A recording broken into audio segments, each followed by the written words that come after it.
Funding for this program was provided by Pensacola Bay Area Impact 100 and produced in cooperation with Gulf Coast Kids House and the Monique Burr Foundation for Children. The MBF 5 safety rules and the MBF Safety Squad used with permission by the Monique Burr Foundation for Children. Know what's up? Spot, red flag. Make a move. Talk it up. Blame no shame.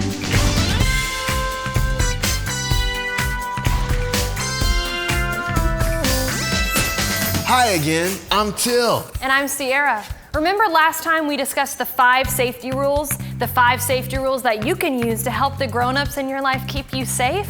Safety rule number 1 is... Know what's up?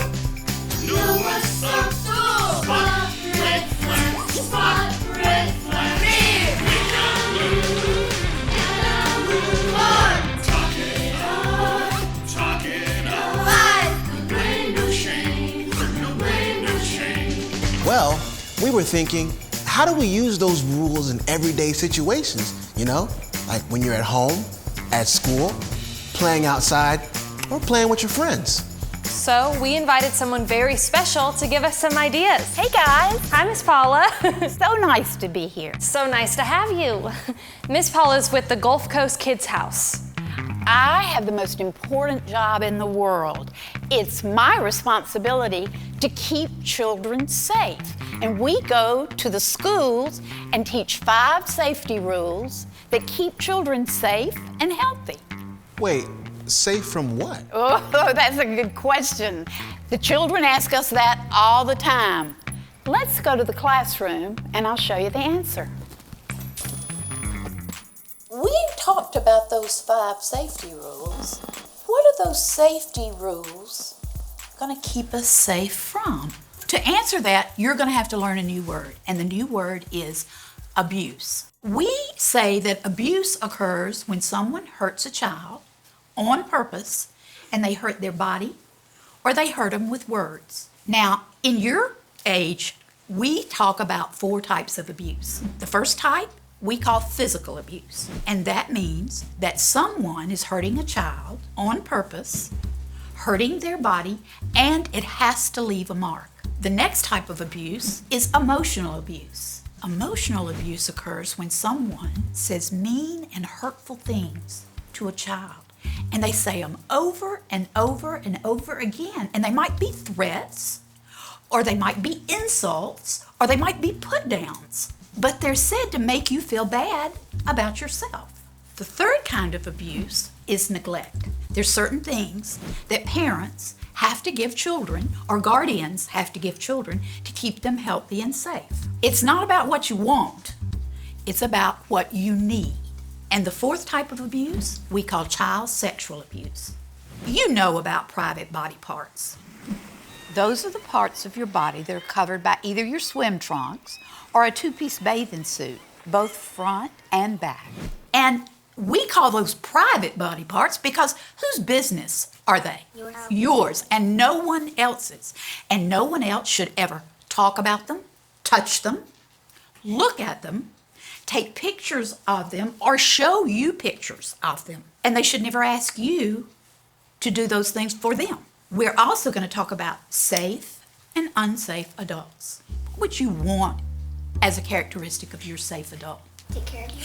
Take care of you, right. Get you help when you needed help. What else? Would you like to be able to trust them? Yes. Yes.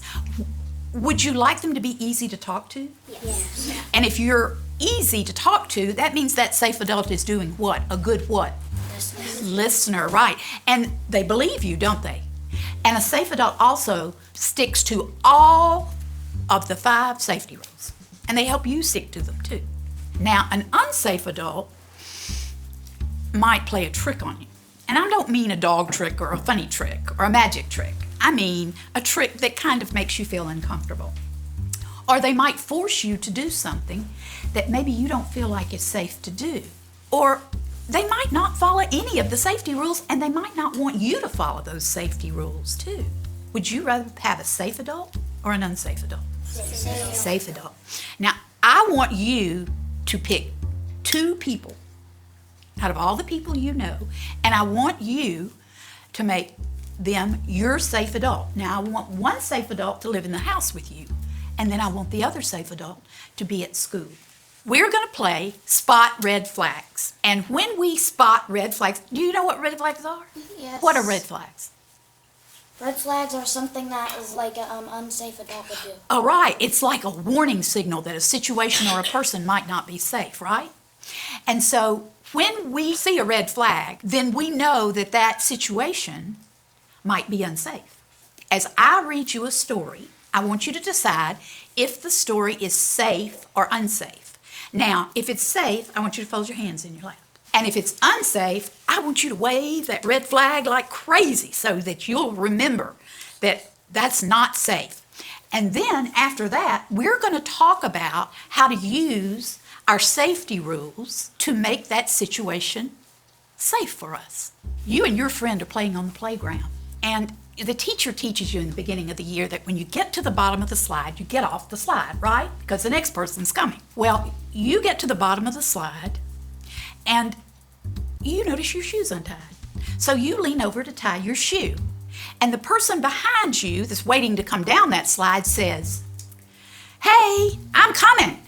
And all of a sudden they go down the slide and they bump into you and you both fall on the ground and you have a scratched knee. Safe or unsafe? What two things do you have to have for it to be physical abuse or unsafe? It has to be on purpose and it has to leave a mark. Did they hurt you on purpose? No. But did it leave a mark? Yes. But what do we call when someone hurts you and they didn't mean to? We call that a what? Accident, right. So that would be an accident. So really that would be what? Safe. Okay. Now, you're on the playground and this person gets so angry and they walk over to you and kick you in the shin. And you look down and there's a big knot there. Safe or unsafe? Unsafe. Unsafe. Why? Because it was on purpose and it left a mark. It was on purpose and it left a mark. Now, let's talk about those 5 safety rules and let's decide how we would use those 5 safety rules in that unsafe situation. Safety rule number 1, know what's up. Did you realize that was an emergency situation? Oh, yes, because you were hurt. So you did know it was an emergency. So you knew what's up, know what's up, spot red flags. Did you see that you were being hurt? Yes. And then you, what? Make a move, right. You get away and you stay away because you're on your way to talk it up to who? Your safe adult at school, right?